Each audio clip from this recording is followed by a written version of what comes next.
¿Cómo promover la lectura?, de Beatriz Actis, es una obra que escribió o que se publicó en el año 2007. Está estructurado en 6 capítulos, el primero que es leer, el segundo estrategias de lectura, el tercero la lectura literaria, capítulo 4 otras lecturas, capítulo 5 prácticas de lectura, capítulo 6 la lectura como juego. De la introducción podemos decir que Beatriz nos plantea que la experiencia de la lectura proporciona una instancia de placer y de juego que desarrolla y amplía los límites de la creatividad y la imaginación en quienes leen, pero además constituye un lugar posible para comprender la realidad, para participar en ella y para modificarla. Va a decir que la práctica frecuente de la lectura posibilita también la formación de lectores independientes y autónomos, capaces de ser críticos frente a la propia cultura y a la cultura del mundo. Ella cita a Daniel Pennac, quien dice: leer nos cambia y eso ya es una forma de cambiar el mundo. También nos plantea en este libro cuál es el propósito del libro en sí. Y dice que es para aportar información sobre la lectura, sus características, modalidades, reflexionar sobre los textos que se leerán y los ámbitos en donde llevar a cabo la actividad, iniciar y fortalecer a los niños, jóvenes y adultos en su experiencia como lectores para que puedan reconocerse como personas activas y curiosas frente a libros y frente a la realidad. También para sugerir prácticas variadas y estrategias diversas para llevar a cabo con el objetivo de incorporar la lectura como un hábito cotidiano.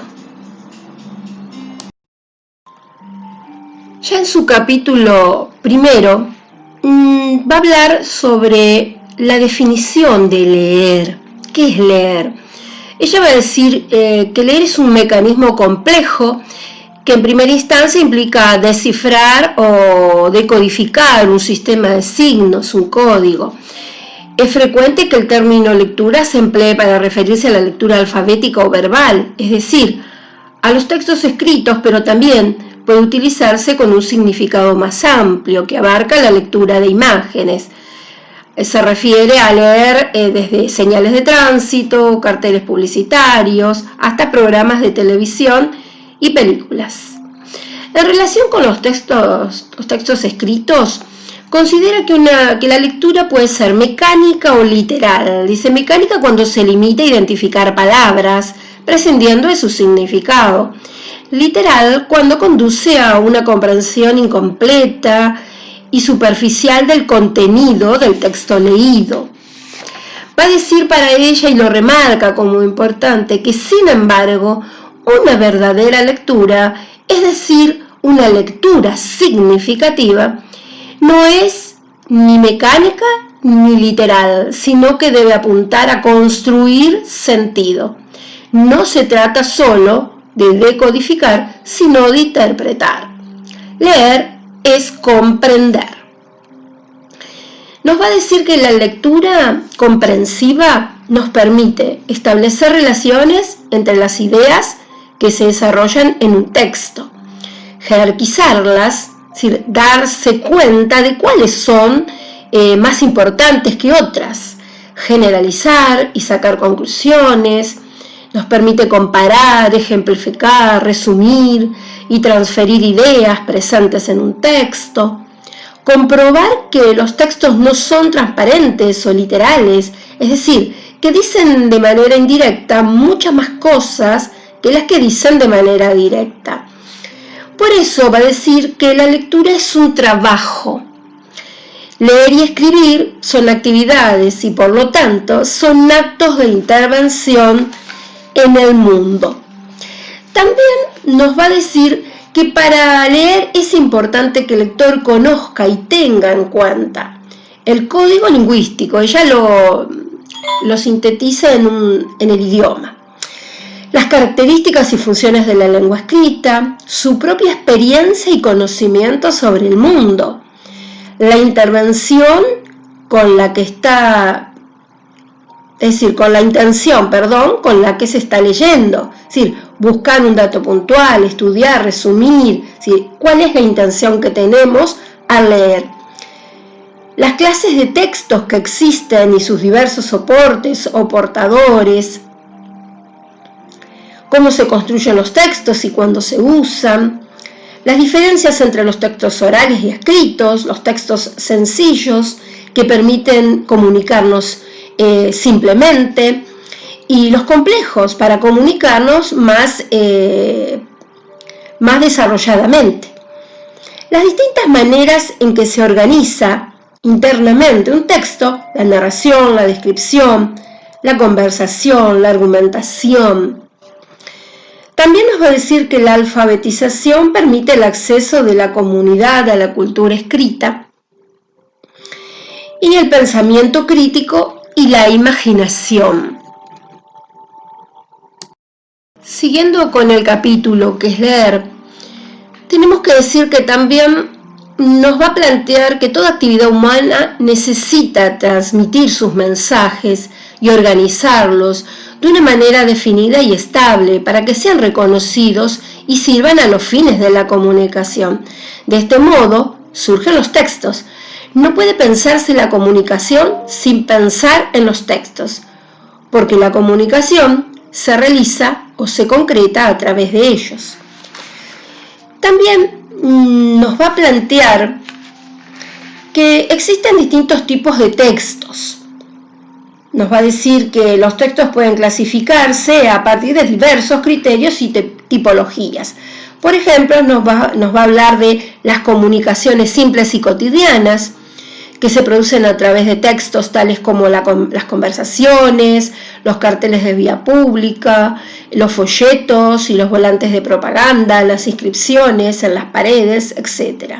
Y las comunicaciones, otro tipo dice, las comunicaciones más desarrolladas y organizadas, que remiten a textos más complejos como diarios, revistas, libros, que a la vez forman parte de géneros como el periodismo, la literatura y la ciencia. Después también nos dice que, pero cualquiera sea su tipo, los textos son fundamentales en el proceso de la comunicación, tanto oral como escrita. Y entonces nos va a decir que hay textos orales, que pueden ser cotidianos y frecuentes, como las conversaciones, o más sofisticados, como las disertaciones y las conferencias. También nos va a hablar de textos escritos. Va a decir que también pueden variar en complejidad y presentar diferentes soportes, papel, en el caso de folletos, diarios, revistas, libros, o virtual, en el caso de los textos a los que se accede vía internet. También nos va a decir que además los textos pueden clasificarse a partir de que en ellos prevalezcan las siguientes formas de organización textual, podríamos decir de acuerdo a su trama. La narración, dice que presenta una historia, una serie de sucesos.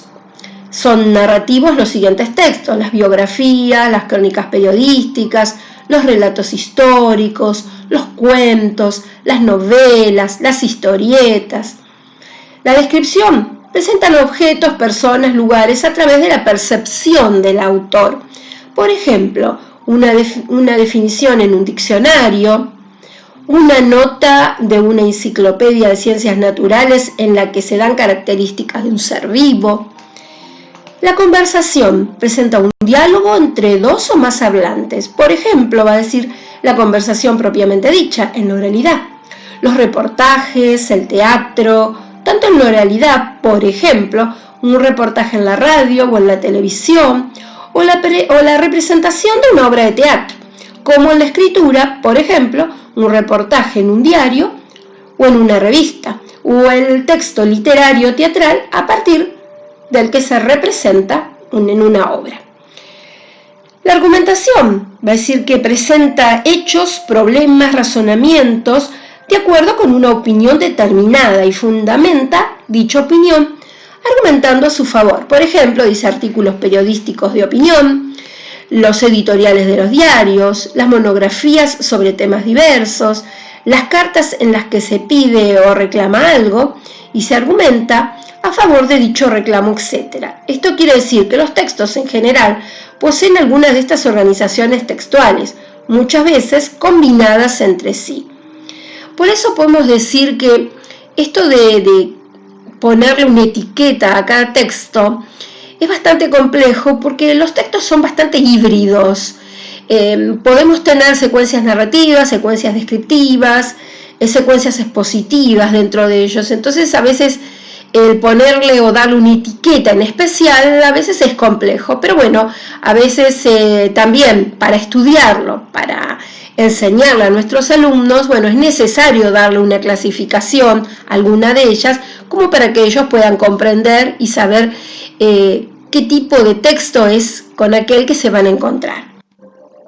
Un ejemplo, nos dice ella, un cuento es básicamente una narración, una sucesión de acciones, pero también incluye ¿qué? Descripciones, o sea, caracterización de lugares, conversaciones, diálogos entre los personajes. Bueno, acá ella está dando un ejemplo de esto que yo les decía, de la hibridez de los textos.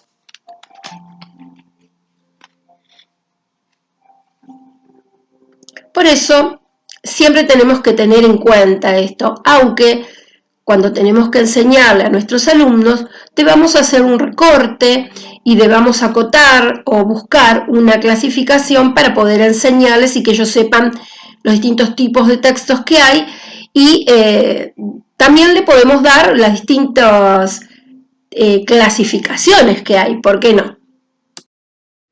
En el siguiente capítulo nos habla de las estrategias de lectura.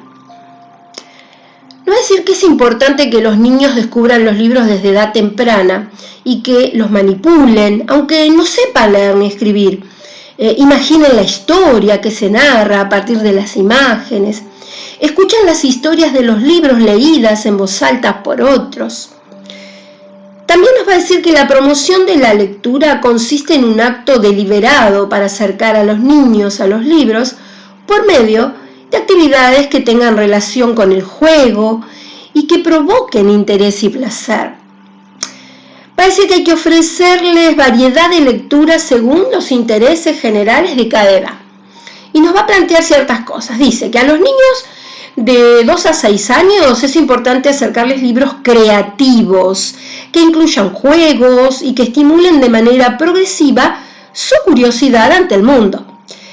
A los niños de 6 años, alrededor de 6 años, suelen gustarles las historias de ficción y las que abordan temas cotidianos con predominio de la imagen. Entre los 6 y los 8 años, relatos con niños como protagonistas, con animales humanizados, de aventuras y de humor, cuentos populares, poesías y juegos de palabras, también libros de divulgación.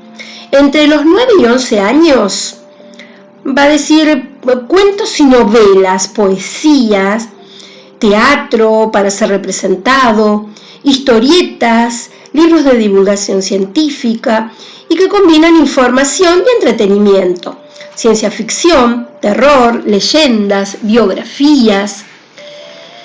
Luego nos va a hablar de los actos de lectura y va a decir que en los actos de lectura es necesario plantear un antes, un durante y un después.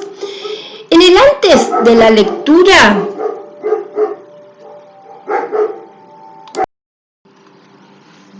dijimos que en el acto de lectura es necesario plantear. En el antes de la lectura se presta atención a los paratextos, es decir, tapa, contratapa, títulos, ilustraciones.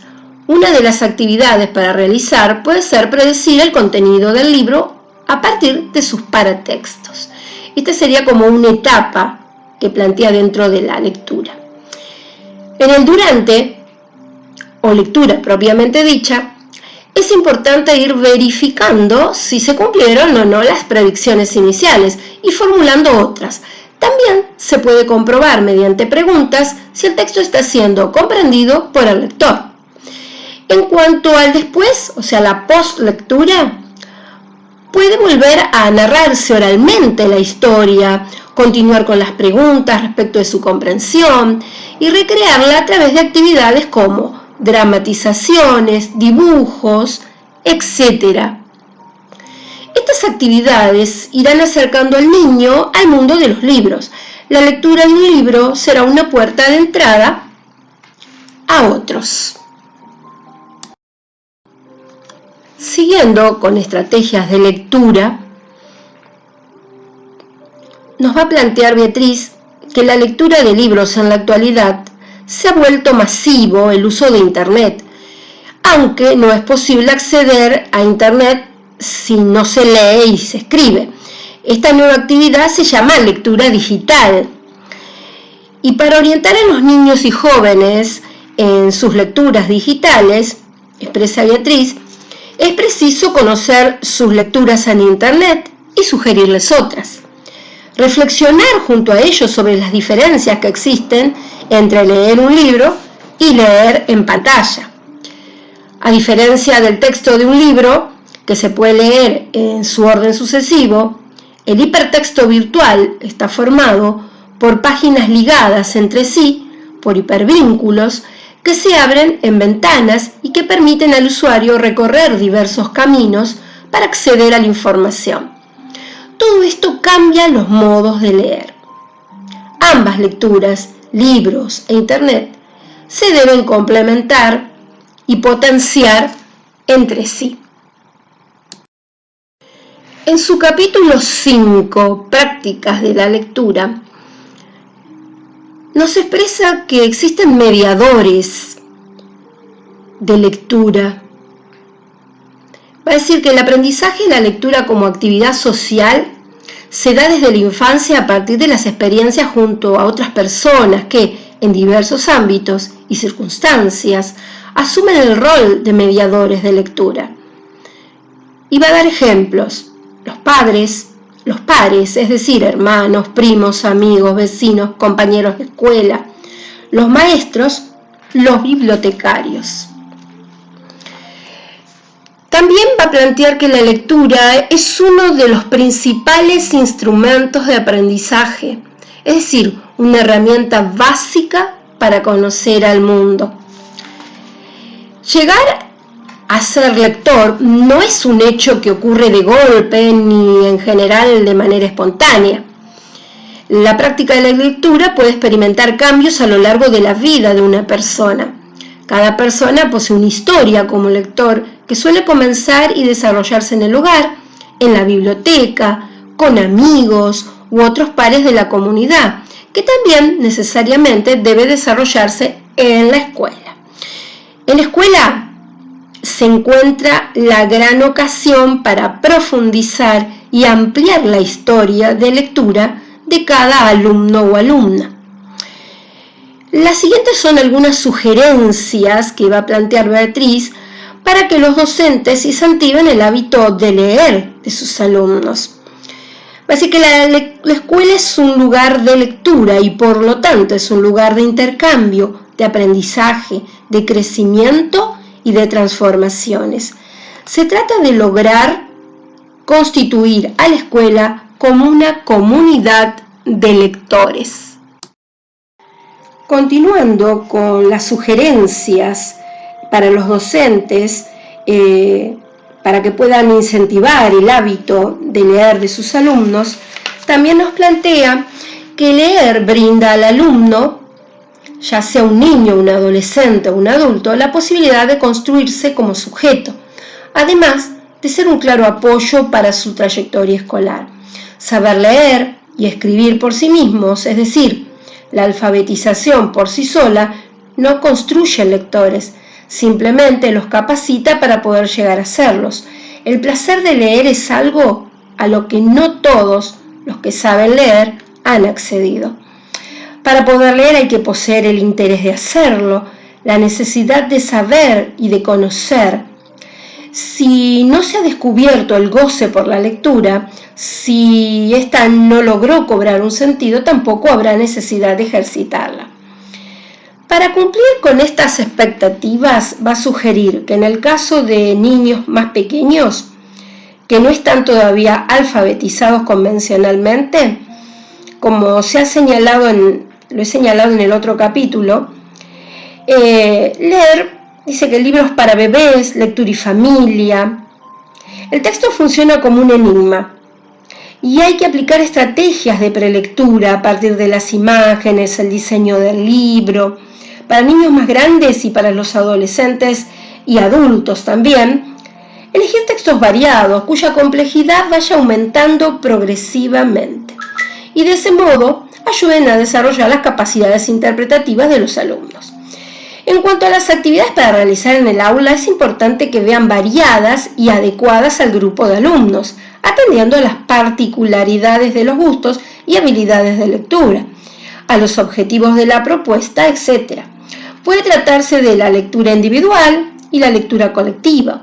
Este tema es muy recurrente en la escuela, que solemos pedir, lectura individual en voz alta, lectura colectiva, inclusive hasta lectura compartida en el aula. En ambas, la implementación de actividades en las instancias de prelectura y poslectura son importantes. Desde la escritura y a través del trabajo compartido con otras áreas, también es importante actividades de ese estilo, ¿no? Compartir con otras áreas el trabajo de escritura. Construir libros es a la vez una experiencia autoral. Los alumnos escriben e ilustran textos, y editorial, los alumnos editan sus propios libros en tanto objetos junto con docentes de educación artística, tecnología y otras áreas. Es decir, todas maneras, todas formas que podemos tener dentro de la escuela, actividades para trabajar con nuestros alumnos y también compartir con otros profesores de otras áreas. Los planes de lectura y los talleres nos va a decir que el eje de trabajo en el aula puede ser la implementación de planes de lectura, y a partir de la necesidad de realizar un plan progresivo y sistemático de lectura con instancias individuales y grupales y un monitoreo constante del docente encarado como proyecto. En tal proyecto se pueden alternar y complementar los momentos de lectura sistemática, análisis y estudio de los textos con otras instancias más libres, como los talleres de lectura y de la escritura. Nos va a decir que hay algo muy importante, que el desarrollo de las competencias de lectura entendidas en términos de proceso solo puede ser resultado de una tarea programada y conjunta, consensuada entre diversos niveles educativos.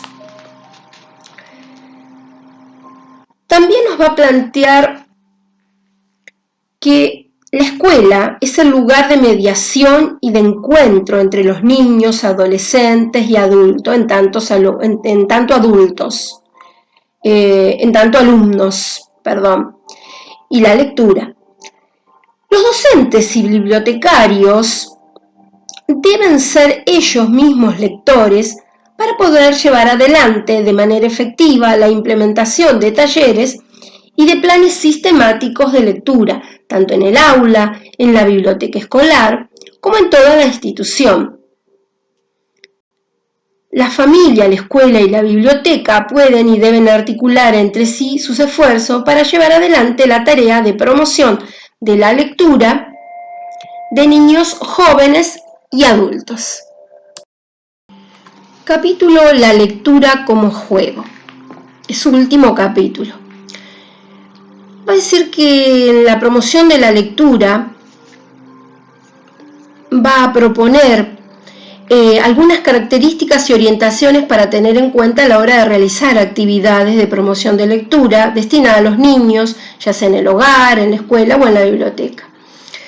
Va a decir que las actividades de promoción de la lectura deben ser dinámicas, creativas y variadas, es decir, no siempre con lo mismo. Deben ser participativas y los niños serán sus protagonistas. Los niños mediante tales actividades leerán, observarán, escucharán, se moverán, jugarán, es decir, muchas actividades van a realizar. No deben ser competitivas, si no se trata de ganar o de perder, sino de cooperar y divertirse. Deben plantearse como acciones voluntarias. Los niños deben querer participar de estas actividades de lectura ligadas al juego. siempre y cuando estemos proponiendo un juego, ¿sí? Tomando a la lectura como un juego. Sugerencias que propone: es preferible utilizar un libro completo a partir del cual realizar actividades de promoción de la lectura y no un fragmento de este. Después de la lectura completa del libro, puede haber una puesta en común en la que los niños expresan lo que más les ha gustado del texto, de manera espontánea. Es conveniente que después de realizadas las actividades de animación y puesta en común de carácter reflexivo, los niños vuelvan a leer el libro de manera voluntaria, profundizando en la lectura con las pistas o claves que estas actividades les han proporcionado. Los juegos con las palabras, la lectura puede ser concebida también como un juego que le permite disfrutar a quien lo encara. Entonces va a decir que, sin embargo, el placer de la lectura no es algo que siempre se consigue de inmediato. A veces una persona comienza a leer un libro y le parece que en las primeras páginas no pasa nada, ya que en estas el escritor está describiendo el paisaje, la circunstancia en la que se desarrollará la acción, los personajes, etc. Quizás eso sea lo que lo atraiga. Por eso la lectura necesita tiempo y paciencia. Los niños y jóvenes con quienes se realicen actividades de promoción de la lectura deben saber que leer produce un gran disfrute, pero que con la lectura seguramente no disfrutarán de igual modo que con un juego dinámico, sino que el placer será diferente. Va a hablar de la oralidad y va a decir que desde la oralidad una opción dentro del campo de la promoción de la lectura es la narración oral.